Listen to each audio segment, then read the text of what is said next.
Hey there, I'm Alex Kidman and this is the Jabra Speak2 75 Speakerphone. Let's get into the review.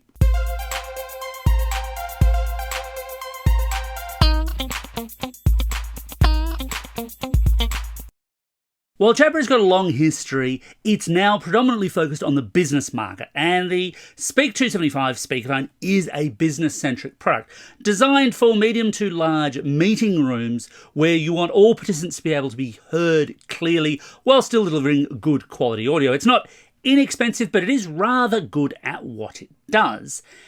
However, whilst it's pitched for that kind of thing, I'll be honest here, it's not like I've got a large-scale meeting room that I need to personally test it in. This one was sent to me, by the way, by Jabra for review. That gets them a review, nothing more, nothing less, as is my usual ethics policy. But I slightly digress there. I don't really have a meeting room to speak of that I need to use this with, but it's also pitched as something that you can use as a mobile speakerphone or a working-from-home speakerphone. And sure, I can cover off that market too. So in design terms, the Speak2 75 speakerphone is a simple round speaker with touch-sensitive buttons on the face and a ring around the edge that lights up as you adjust volume or while you're in a call to show you the quality of your audio. The lighting up volume thing is a neat little touch, works quite well. Obviously, you can adjust the volume on the device itself or from paired devices. In either case, it'll show you how your volume is increasing or decreasing. Works quite well. Nice, simple little thing there. At 466 grams, the Speak2 75 isn't super heavy, but it is technically portable, with support for either direct USB connectivity or Bluetooth, either via a device's native Bluetooth connection or via a USB-A Bluetooth adapter. Now, the model that I got provided in the box, and in all honesty, I actually missed that it was there while I was unpacking, because it's actually in the carry case for the Speak2 75 speakerphone, and it's kind of small and it's kind of thin.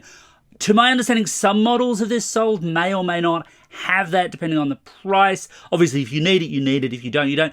I kind of think that a lot of the businesses that are going to be buying this kind of product probably do have an awful lot of devices that already have Bluetooth installed. It's not uncommon anymore, but I suppose there could be a niche need for that kind of adapter. On the USB side, the Speak2 75 has an integrated USB cable with a dual head covering both USB-C and USB-A connectivity.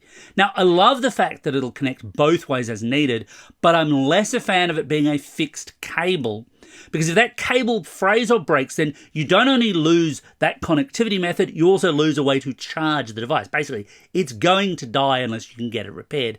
This would have been just that little bit nicer if that was actually a removable cable, although I suppose a removable cable is one you can also lose, so depends on your use case, I suppose. One of the more interesting facets of the Speak2 75's construction is that it has an IP rating.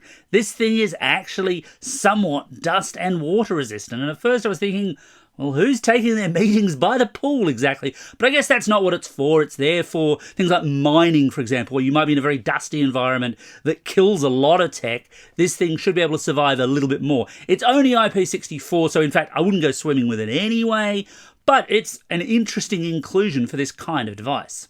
Pairing up the Speak2 75 is a simple enough process that follows exactly the conventions you might expect for such a device. If you're using the direct USB connection, then it's just plug and play.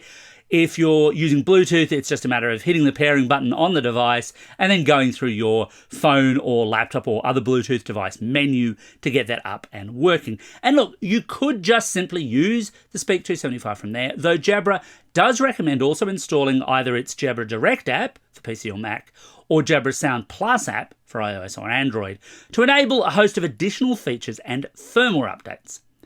And this is important also because there's a bunch of features that are by default disabled. So, for example, if you want to have the coloured ring show up to show you call quality, well, by default, that's disabled on the device. You need the app to enable that, and you then, in fact, have to reboot to get that starting up.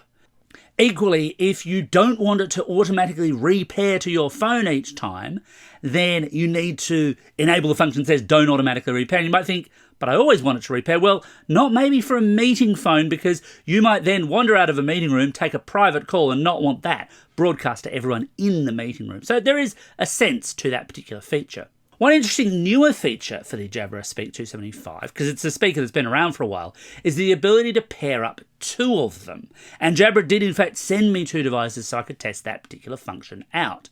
And that does involve having the firmware updated on both speakers. If it's not updated on both, then that function will not work. And obviously that does involve a fair degree of additional cost if you've only got the one or if you're looking to buy two. So why would you want two? Well, there's two reasons really. The most obvious and actual evident one is if you've got a much, much larger meeting space, because then you can space them out a great deal and still have the 4 microphones on each speakerphone pick up as many people as you've got in the room, really. I'll get into the microphone pickup quality in a minute.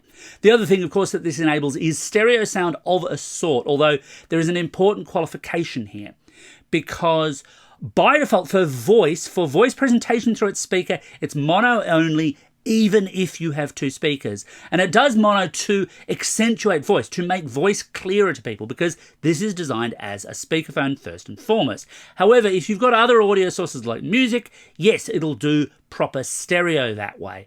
And in fact, because I'm me, I did test this out just as a music speaker, and yeah, one of them by themselves, not that impressive really. Not a great speaker for the money. I mean, I experimentally put it up against the Beats Pill, which is a very unfair test, really, and the Beats Pill absolutely smoked it standalone, just for one speaker. With two, though, different kind of story, and of course, you do get the benefit there that you get proper stereo separation, because you can put your two Speak2 75s wherever you'd like and actually get that nice, decent stereo separation out of them. But of course, music is a digression here, really. This is a speakerphone first and foremost. So I've been testing the Speak2 75 speakerphone out over the past couple of weeks in a variety of meeting setups, including Google Meets, Microsoft Teams, and Cisco WebEx, with basically no complaints from those on the other end of the call, outside of the fact that during some of this period I had a pretty bad head cold. Now, that's not the Jabra Speak2 75's fault. In fact, it did really well under those circumstances, picking up my voice and making me able to be heard when I could indeed speak.